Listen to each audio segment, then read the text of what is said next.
Welcome, parents. Thank you so much for joining us today. I'm Holly, and I'm going to be going over what your children are learning in health and physical education right now. So let's jump in. One of the main focus areas that we do in the health and physical education curriculum is going to be the fundamental movement skills. Now, under the Victorian curriculum, this falls into the strand of movement and physical activity.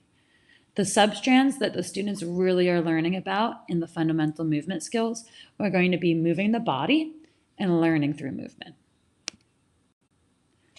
Now, moving the body is going to be a lot of what we think about when we think about health and physical education. It's going to be performing those fundamental movement skills in a variety of settings, such as controlling objects, equipment, balancing, maintaining stable positions. Also, it's going to be creating and participating in games. Learning through movement is going to involve using strategies to work in group situations during physical activities. So think about teamwork and working cooperatively with partners. Now, what are the fundamental movement skills? We divide them into three groups. So the first is going to be actions that the students can take while staying in the same place. It's going to be stretching, balancing, twisting, lifting, bending. The second category is locomotor. Those are going to be actions that involve movement, hopping, jumping, running, swimming, crawling, dodging. Dodging is a really fun one. And then also the third category is object manipulation. A lot of these are what we think about when we think about the fundamental movement skills: throwing, catching, kicking. And underneath each of those are going to be a lot of subcategories. So catching is going to be different if you're catching a footy ball versus if you're catching a baseball. Throwing, it's going to be, we teach how to throw a frisbee versus how to throw a tennis ball. Kicking, we have punting, we have kicking soccer balls. Striking, we have one-handed strike, two-handed strike, dribbling, bouncing, lots of subcategories underneath each of those fundamental movement skills, but that gives you an outline of what we're talking about. Now, why teach these fundamental movement skills? We'll get into the research as to why, but the outline of it is that the fundamental movement skills are known as the building blocks for our students. So when we're talking about specialized skills, when we're talking about participating in sports, you need the foundational building blocks of the fundamental movement skills for that. That has to do with competency, but also confidence. And when we're talking about the physical literacy that we're building in our students, physical literacy is not just about making an elite athlete. It's going to be about all the parts that go into whether a student participates or doesn't in a physical activity. So it's going to be competence, confidence, psychological aspects, social aspects, accessibility, everything that goes into making those decisions. So the fundamental movement skills are really important in the physical literacy of our students. And when we have a strong physical literacy and a strong foundation, that then creates entrance into lifelong physical activity for our students, which is really what our goal is in health and physical education, is to promote a level of confidence and competence in our students that they participate in a physically active lifestyle for the rest of their lives. Now, when we're talking about pedagogies that go into the teaching of the fundamental movement skills, there's multiple approaches we could use. The one that I really like that I think fits well for our curriculum is going to be the 5E model. The 5 E's are engage, explain, explore, elaborate, and evaluate. Now, engagement's really great for the 5 E's when it comes to health and physical education because the children love a warm-up game. So we start with a warm-up game that touches on maybe what our fundamental movement skill is for that day, what the lesson happens to be. But it's mostly about getting our bodies moving and getting engaged in the activity. Then we go into explanation, which is going to be an explicit teaching. And that's really important when it comes to fundamental movement skills. We'll show the research on that in a minute, but we're not just throwing the ball. We are teaching how to throw the ball, the different ways that we can throw the ball, and then we are practicing it. Now, the practice goes into exploration. Our students are learning through doing.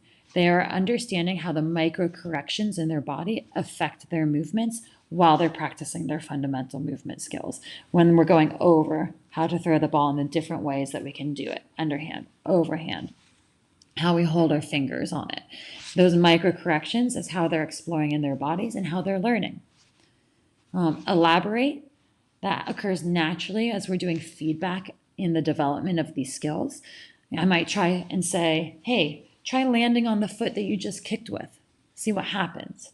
And so that shows how we're elaborating on from punting or kicking into how that can be used in a game and how that can be used moving forward and how that changes the accuracy and the direction and the strength of the ball. And then evaluation. We do a lot of diagnostic evaluation when it comes to fundamental movement skills. We want to know where our students start at. And then we do formative assessments throughout our lessons. And we always like to finish with a summative assessment to make sure that each of our students are reaching the level that we need for them to be when it comes to their fundamental movement skills. Now, we say that this is all important, but we know that it's important because of the research that goes into it. There's lots of research out there. Barnett is one of the leading writers when it comes to the topic of the fundamental movement skills. And the article that she has on fundamental movement skills and important focus is a great initial read.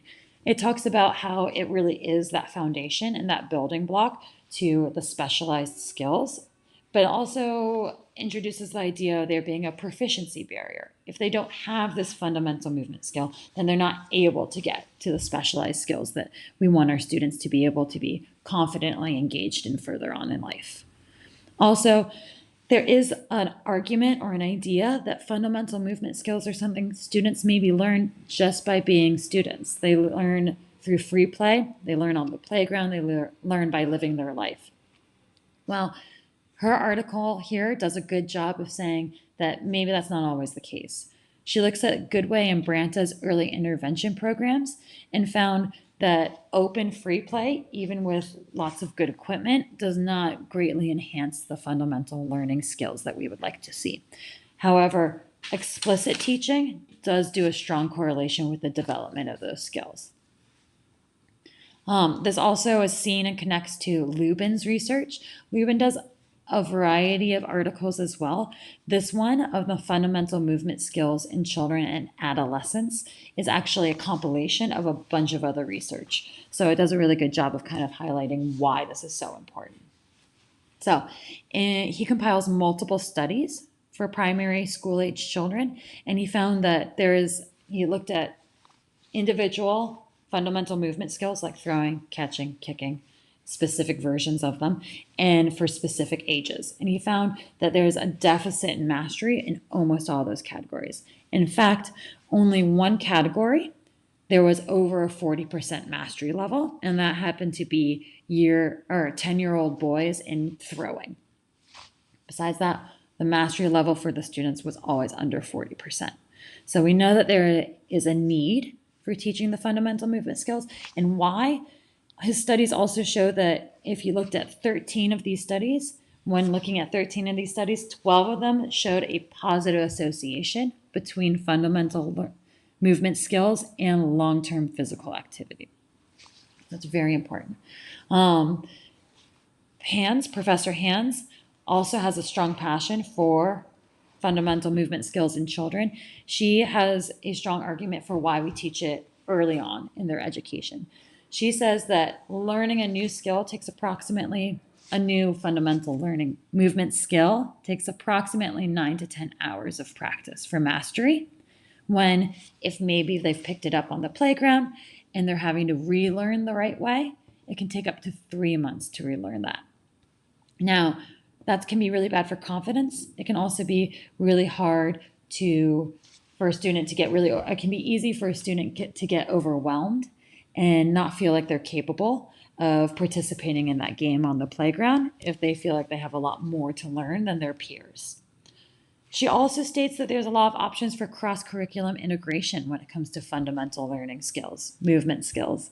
And I think that that's a great argument, and I talk to generalists a lot about that. When we're incorporating movement breaks in the classroom, Let's put in some of those fundamental movement skills.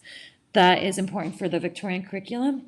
It gets the children playing, engaged, and having fun, and it gives them a brain break. All wins. Now, what does this look like when you're talking about health and physical education? Well, one of my favorite activities that we can do for learning the skill of kicking is called knock 'em down. Now, the learning outcomes are going to be for students to participate in running, kicking, balancing, and practice these skills as a team. The success criteria is that students can demonstrate the fundamental movement skill of kicking a ball. And the curriculum, we've already gone over it, but it's going to be performing those skills, creating and participating in games, and using strategies to work as a group. And what does it look like? I kind of made a little chart here. And so knock 'em down is this game, and we play it. It might be like the second one in our series of lessons. So we've probably gone over the explicit teaching of how to kick a soccer ball. We've done a warm-up for this lesson, and now we're going to be playing a game. We're going to take our students, we're going to divide them into groups of 6, and now we're working on accuracy. We're going to put them each at a circle. Each group of 6 has their own circle. It's made up of a series of cones. The students have to stay outside of the circle. The circle is about 5 to 6 meters in diameter. Inside the circle, there are a series of cones that have tennis balls set up, and the students are trying to kick their soccer balls to knock over the tennis balls.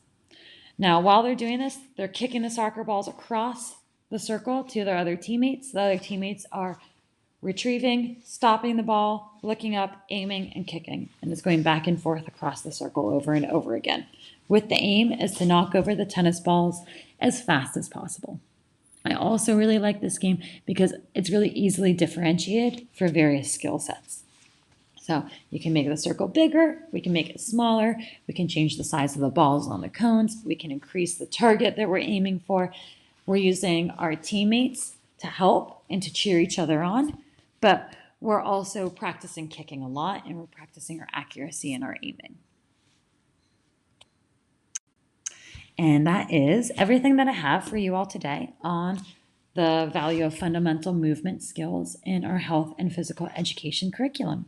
So please let me know if you have any questions. I really appreciate you taking your time today to be with me, and I look forward to talking to you again more. Take care.